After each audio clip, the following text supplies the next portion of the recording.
I want to talk about some of my favorite flowers. These are a pollinator garden flower, and here in the food forest, I want to invite all of the wildlife in. And these are especially a Monarch Butterfly Magnet. In central Texas, we are lucky to be on the path of migration for the monarch butterflies, both on the way up to Canada from Mexico and then back down again in the fall when they go back to Mexico for the winter. We want to make sure we have plenty of things to attract these monarch butterflies to our food forest or garden here in Texas when they're on their way back again for fall. All right, so this is called a Mexican sunflower as a common name, or a Tithonia, but it is not related in any way to the sunflowers from North America. It's just called a sunflower. I think it likes sun.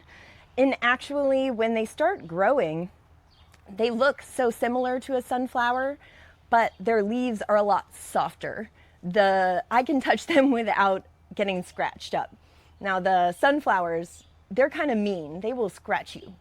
So watch out. I want to get a little bit closer and show you these. How gorgeous. And even on the same plant, I've got some flowers that are bright fire engine red and some that are more orange. So it adds so much beautiful color. The colors that go so well, in my opinion, for summer are going to be your warm season colors. They're going to be your bright reds and your oranges and your yellows. So I really love to plant a lot of those colors for the summer. It's bright and cheery, and it just goes with the season. And when I say summer, if you're from Texas, you know that it doesn't turn fall until maybe the end of October. We've still got quite a bit of summer left. We've got a lot of warm season left. We haven't even hit the hottest weather. And then these should be able to grow all the way into the fall until winter. So they are an annual. If you let them go to seed, they can self-seed themselves. So they could come back every year, but they would be coming back from new seeds rather than growing from the roots of the plant from the year before. So you can save the seeds, you can plant more seeds. This actual one self-seeded itself in my front yard, and I went ahead and picked some so that I could show it to you.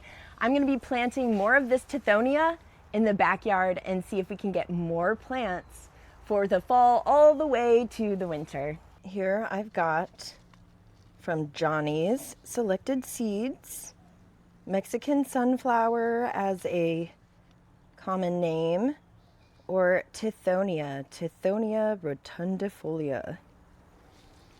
And as you can see, it's super old. Okay, they were tested in 2022, so they're probably seeds for 2023. I probably bought them 2 years ago, and I purchased an entire ounce of these seeds. So honestly didn't realize that I was purchasing a bazillion seeds. So I still have so many left. Yeah, and over time, seeds may become less likely to germinate. If you have older seeds, don't be afraid to use them, even if they say they're expired. You may need to use more seeds than you normally would, just in case not as high amount of them germinate.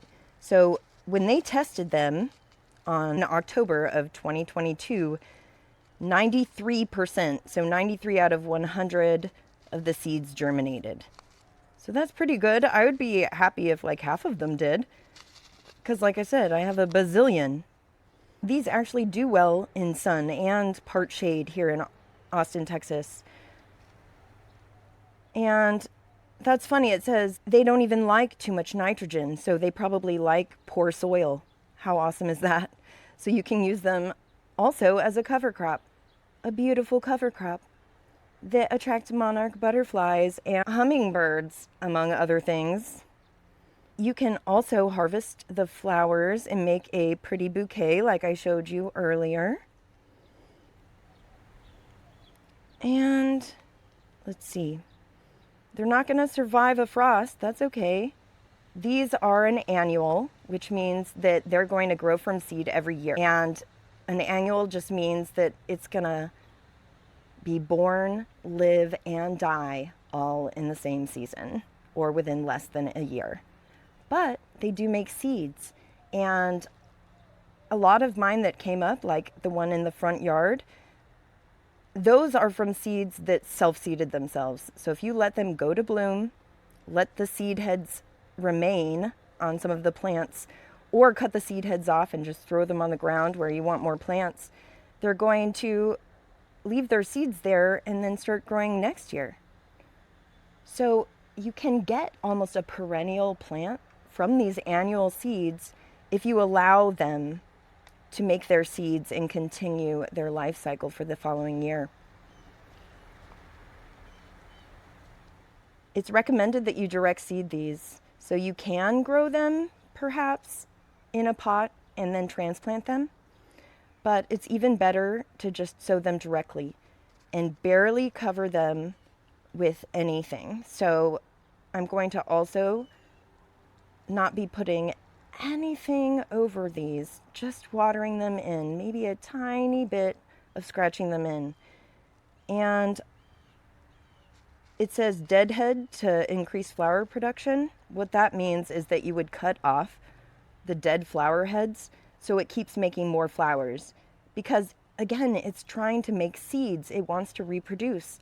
So if you're cutting the seed heads off, it thinks, oh no, I need to make more flowers so that I can make more seeds, so that I can continue to reproduce and live. All right. Okay, so let's open this up.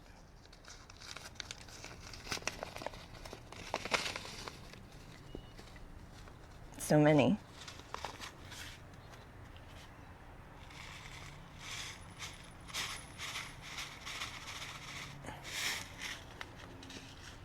So these are not a super small seed. Usually it's very small seeds that you wouldn't want to cover with much at all. So these are almost going to be on the surface with just maybe a tiny bit of soil over them.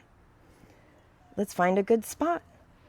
Right over here, I have all of these beautiful zinnias surrounding this little fence. But in here, my onions pretty much are all dead.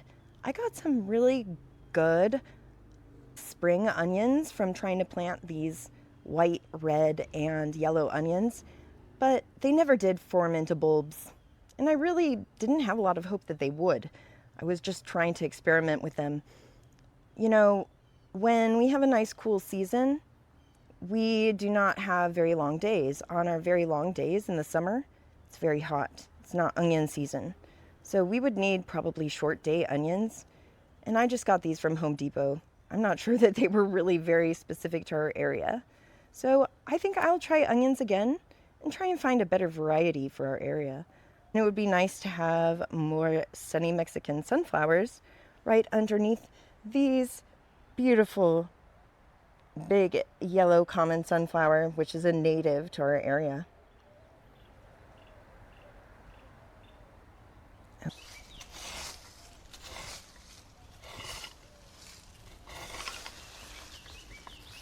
And watch out for my little apple tree here. I've got a lot of basil right there. Got a lot of extra mulch right here. Just gonna put it up on the edges. Ooh. Okay, here's my onion bulbs. I've just speared them. Yeah. Nothing special, but maybe I'll do something with this. Okay. Let's dig up the rest. Ooh, smells oniony.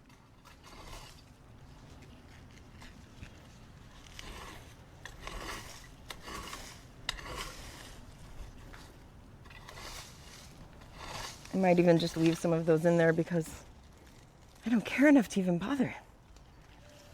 All right, looking good. This is way too many seeds for this area. But like I said, I have too many. Let's see what happens. It's like you're feeding chickens. I don't have any chickens, but I can imagine. Here we go.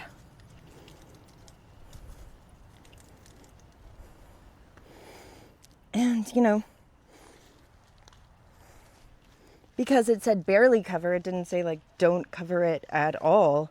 I think what I'm going to do is just scratch it in. Maybe like a chicken would do, but with this guy instead.